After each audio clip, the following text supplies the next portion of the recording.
The Liberal leader, Angus Taylor, is live in studio. I want to ask you about these comments from Jamal Rifi, the Sydney GP. He's the bloke who's on a mission to bring the ISIS brides back to Australia. But he says today, I don't know much about these women. So if he doesn't know much about them, how do we know that we're going to be safe? Well, that's what he says. You have to remember Jamal Rifi is a close political ally of Tony Burke. And he has clearly been assisting repatriation of these women, playing a significant role in trying to get them back. He's been, as we understand it, carrying passports as well. And I think there's serious questions here, not just for Jamal Rifi, also for Tony Burke. Tony Burke is hopelessly conflicted as minister on this issue because of his close political relationship with Rifi. Jamal Rifi may not know too much about them, but we've been speaking about Kirsty Ross Emily, one of the ISIS brides, and her former flatmate Sarah says that Kirsty Ross Emily once told her, I want to go and make bombs. And Sarah says this wasn't her mentality when she was 14. This was when she was a married woman. It wasn't something that she made up on the spot. Even if she doesn't want to do that anymore, she'd still have that mentality, and we don't want that here. So she seems to know one of the brides. Well, these people turned their back on Australia, our way of life, our beliefs. There is no doubt about that. And we know ISIS is a death cult, a violent death cult, and they were part of it. They left our country because they wanted to support that death cult. And there are consequences for that. And that's why we've said from the start, we should shut the door. It is not appropriate that people who don't believe in our way of life, have turned away from our way of life, come back into this country. Shouldn't we be listening to the people who know these individuals when Jamal Rifi says he doesn't? Because on Kirsty Ross Emily, you've also got her father. Her own dad has said when she says she was tricked into going there, that's BS. It's just not true. That's her own dad saying that. Yeah. So, I mean, this is the point. There's deep concerns about the radicalisation of these people. And we call them ISIS brides, but the truth is, Ben, they are ISIS supporters. That's what they were. They went over there to support and be part of ISIS, a violent death cult. And we know that ideology was responsible for what happened at North Bondi. We also know that people are going to say whatever it takes to get into the country. I mean, if they say, do you still support Islamic State? You'd have to be a dope to say yes. You're going to say no. Sure, of course you are. Let's talk about negative gearing and then we'll take some calls. Jim Chalmers, the Federal Treasurer, is looking at making changes to negative gearing. We learned today, and this is speculation coming out of Canberra, the Treasurer wants to potentially limit Aussies to negatively gearing a maximum of 2 properties. Do you support that idea? Well, the starting point here is we need more houses, and whacking another tax on houses is not the way to get more houses. That's where we start from. And so that's true whether it's capital gains tax, which we've been talking about for weeks, negative gearing on investment properties. You're not going to get more houses if you put more taxes on it. It's as simple as that, Ben. And there's no firm proposal here that we can see, but that is our starting point. Labor has completely failed to meet its housing targets. They targeted 1.2 million houses. We know they're not even going to get close to that, particularly in New South Wales. They're way behind. Would you be open to suggestions on changes to either negative gearing or the capital gains tax? Well, we haven't seen a proposal, but I think it's highly unlikely because we want to see more houses. You know, if you want more of something, you don't put a tax on it. It's pretty simple stuff. And Labor has run out of money, so they're coming after yours. This is what they do. So they're coming after people who have invested over a period of time, often tradies, nurses, all sorts who have bought investment properties as their nest egg for their future, and in the process help to get more houses into our country, and we need more houses, and Labor's now coming after their money. Angus Taylor is our guest in the studio, the Liberal leader. You can talk to him right now on 131873. We're going to go to Robert first up. Robert, good morning to you. You've got a question for the Liberal leader, Angus Taylor. Yes, Angus. If renewables are so great, why are they so heavily subsidised? And would you ever think about cutting back the subsidies if you get the chance? Great question, Robert. And the reason they have to be subsidised at the moment is that they aren't economic in many circumstances. And so the government is subsidising through its so-called capacity investment scheme.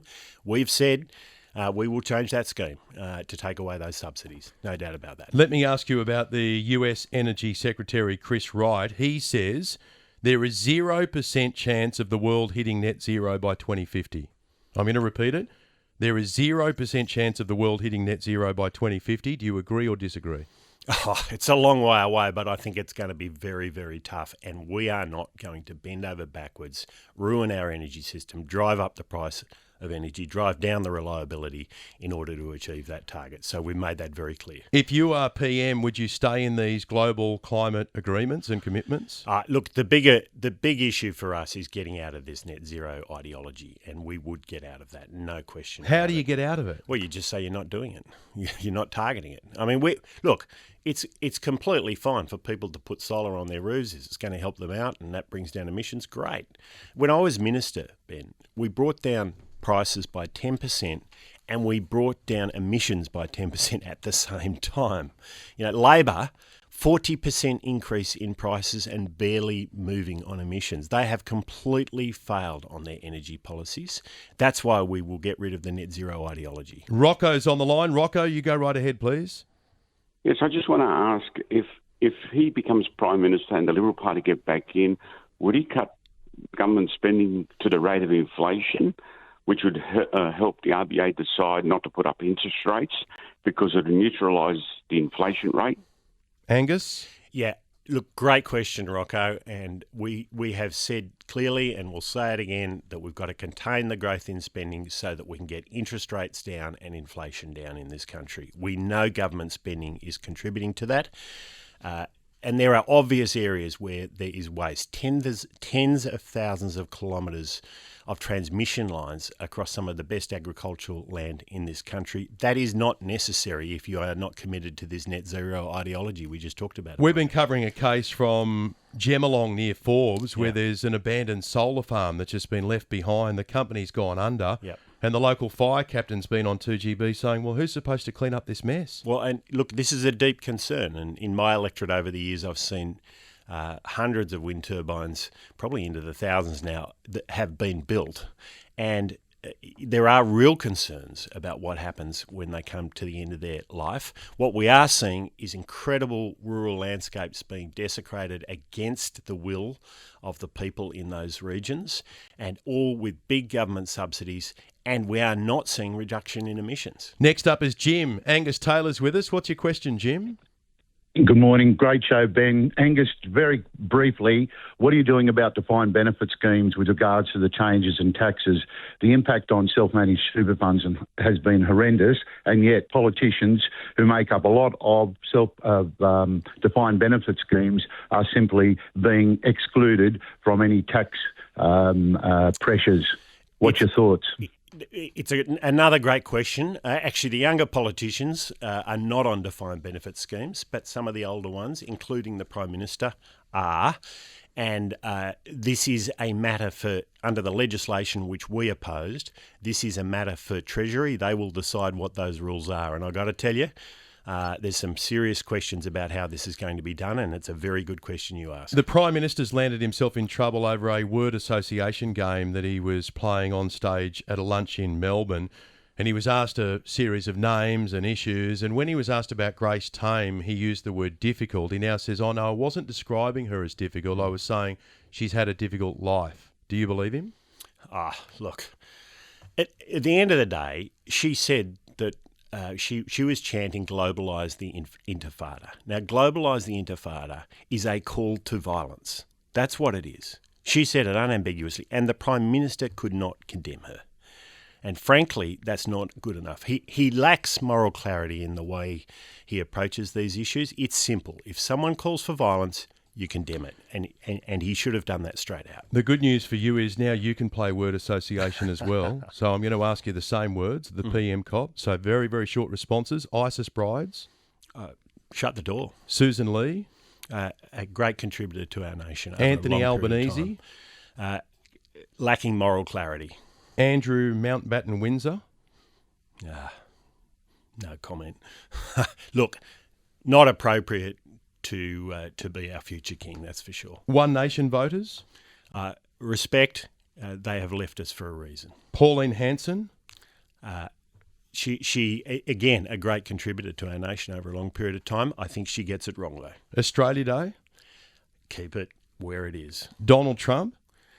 President. I'll go with the Prime Minister on this one. Very safe answer. Barnaby Joyce? A good man and a good friend. I think he's made the wrong call. And finally, Grace Tame? She got it wrong.